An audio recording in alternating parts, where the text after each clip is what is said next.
Ao vivo com Real Time e a CNI. Daqui a pouquinho a gente fala sobre a CNI. Antes, vamos falar de Donald Trump, que já está lá em Pequim. E os comandantes das duas maiores economias do planeta devem se reunir entre amanhã e sexta-feira.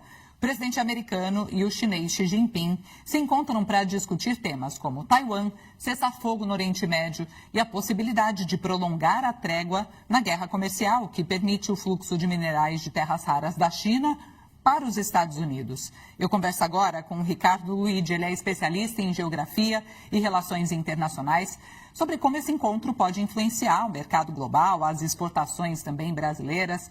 Muito bom dia, seja bem-vindo ao Real Time. Bom dia, Natália, e bom dia para todas as pessoas que estão nos assistindo. Bem-vindo, viu? Bom, Donald Trump já sinalizou que a visita da China não tem a guerra como um tema, principal, só que o Paquistão, que é o mediador oficial das negociações entre Estados Unidos e Irã, é aliado, tem laços com os chineses. Difícil, Ricardo, passar ao largo dessa questão, não? Não tem como, né? O encontro entre os líderes de China e Estados Unidos, por mais que haja, por parte principalmente do Donald Trump, um incentivo para que esse encontro seja apenas uma aproximação comercial, não tem como a gente deixar de lado os grandes temas da geopolítica mundial. Então, resta saber como Donald Trump vai abordar esses assuntos e como vai ser a recepção chinesa a maior parte desses assuntos. Até porque a gente sabe que, no caso da guerra no Irã, a China é um dos principais parceiros comerciais, o maior comprador de petróleo do Irã. Então, tem um potencial enorme para ajudar o Donald Trump a finalizar essa guerra. Potencial e muito interesse, que isso se resolva o quanto antes. E, Ricardo, a gente também chama a atenção de todo mundo, a própria comitiva de Donald Trump, porque se 9 anos atrás ele foi numa linha um pouco mais diplomática, dessa vez ele está indo acompanhado por vários CEOs das Big Techs. Acho que isso diz muito sobre o tema da viagem. No fim das contas, é muito sobre negócios, O que você está esperando nesse sentido? O que ele quer? O que ele vai pedir para a China em relação às empresas americanas e às negociações?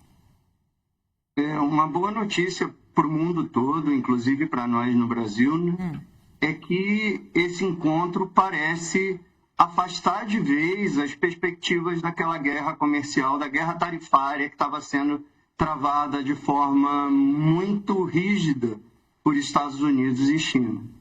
Então, isso fica evidente, como você diz, Natália, pela presença de tantos CEOs de grandes empresas. Os Estados Unidos têm interesse de fazer negócio com a China e não poderia ser diferente, A China é hoje a fábrica do mundo, a China é hoje o shopping do mundo, se a gente pensar assim do ponto de vista das grandes negociações. A China, inclusive, superou os Estados Unidos nesse aspecto, Vem superando os Estados Unidos nesse aspecto. Hoje a China é o principal parceiro comercial de 157 países do mundo. Então, essa comitiva do Trump, com tantos CEOs, com grandes dirigentes das principais empresas americanas, demonstra para a gente a intenção principal dos Estados Unidos de fazer negócios com a China. É importante para todos nós, é importante para o Brasil, é importante para o mundo, mas os negócios eles não estão isolados da geopolítica. Então, para que esses negócios sejam feitos da melhor forma possível, é necessário um ambiente de estabilidade internacional. A instabilidade internacional prejudica a todos. A maior parte dos países do mundo estão tendo que lidar com problemas de inflação por conta da guerra e da alta de preços, alta de juros, uma série de altas por conta, não só provocadas, mas ampliadas por conta da guerra no Irã. Então, por mais que haja essa ênfase dos Estados Unidos em fazer negócio com a China, é preciso criar um ambiente saudável de negócio. Para a criação desse ambiente saudável de negócios, é importante a estabilização geopolítica. Então, a gente espera que além dos negócios que as empresas chinesas vão fazer, além dos negócios que os CEOs, os dirigentes das grandes empresas americanas que acompanham Trump na comitiva vão fazer, a gente espera que sejam tratados alguns acordos que aumentem a estabilidade do cenário internacional também. O ideal é que as coisas caminhem juntas, né? Agora, como é que você viu a quase não ida e a ida de última hora de Jensen Huang, da NVIDIA? O que está por trás, né? Qual que é o pano de fundo? Alguns assuntos parecem ser prioritários nesse encontro entre os presidentes da China e dos Estados Unidos. Entre os assuntos está a indústria de semicondutores e, principalmente, a questão da inteligência artificial. É capaz que saia desse encontro algum tipo de regulação em relação à inteligência artificial. Por isso mesmo é importante que os dirigentes das principais corporações americanas do setor tecnológico estejam presentes, como o dirigente da NVIDIA. E a gente sabe que a Casa Branca diz que o encontro vai ser centrado em comércio, né? A própria formação dessa comitiva já indica isso, só que, por outro lado, os chineses tratam Taiwan como um tema muito importante, talvez até central dessas negociações. Os chineses querem que os americanos parem de vender armas, né, para Taiwan, que é um território reivindicado por Pequim. E aí, qual que é a sua expectativa para esse ponto da conversa? Eu aproveito a sua questão, Natália, para dizer qual seria a expectativa, ao meu ver, de China e de Estados Unidos. O que cada um deles pode esperar de melhor desse encontro, além da aproximação comercial? Do lado chinês, o maior êxito seria, sem dúvida, um reconhecimento explícito do Trump da política de uma só China. Sim. E para haver esse reconhecimento por parte do Trump da política de uma só China, os Estados Unidos precisam vender menos armas para Taiwan e precisam ser mais enfáticos no não apoio a uma independência completa de Taiwan. Então, do lado chinês, esse seria possivelmente o maior ganho nesse encontro, para além dos ganhos comerciais. E do lado americano, como a gente já falou, o maior ganho seria o apoio aberto da China ao fim na guerra do Irã e que a China assumisse esse compromisso de pressionar o Irã para que essa guerra seja encerrada mais rapidamente.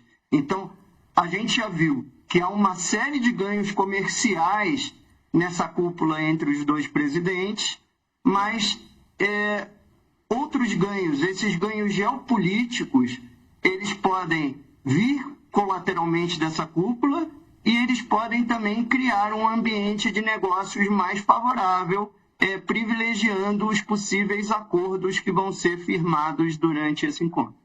Certo. E aí a China poderia exercer uma pressão sobre o Irã, então, para ceder em algum ponto, por exemplo, em relação ao acordo nuclear, né, que, segundo os Estados Unidos, é o que está pegando mais na dificuldade de se fechar um acordo. É possível, é viável que isso aconteça, Ricardo? Possível é. Mas aí a gente conta, por outro lado, com a imprevisibilidade do governo Trump em sua política externa. Certamente, na mesa de negociações, Donald Trump e Xi Jinping vão conversar, vão apresentar suas propostas e apresentar as possibilidades de acordo imediato. Mas temos uma outra questão aí importante de ser lembrada. A China pensa muito em políticas de Estado, independente do governo, né? A China tem políticas previstas aí até 2030, a China tem a sua visão de desenvolvimento estabelecida até 2050, então a China ela pensa mais a longo prazo nesse momento do que os Estados Unidos. Os Estados Unidos, mais focados numa política de governo, dependente dos rumos do governo Trump ou de quem o suceder, eles têm uma visão mais imediatista das coisas. Então, nessa visão mais imediatista, os negócios serão prioritários. Se os Estados Unidos quiserem mais do que isso, vão ter que sentar e negociar com a China concessões também. Mas é possível que essas concessões sejam dadas e é possível que a China assuma um compromisso maior para o fim na guerra da Ucrânia e também a nossa questão principal, primordial neste momento, para o fim na guerra no Irã. Ricardo Luigi, especialista em Geografia e Relações Internacionais, muito obrigada pela conversa ao vivo nesta manhã aqui no Real Time. Até uma próxima oportunidade. Muito obrigado, Natália. Ótimo dia e que a cúpula dos líderes possa ser construtiva para o mundo todo. Tomara. Obrigada.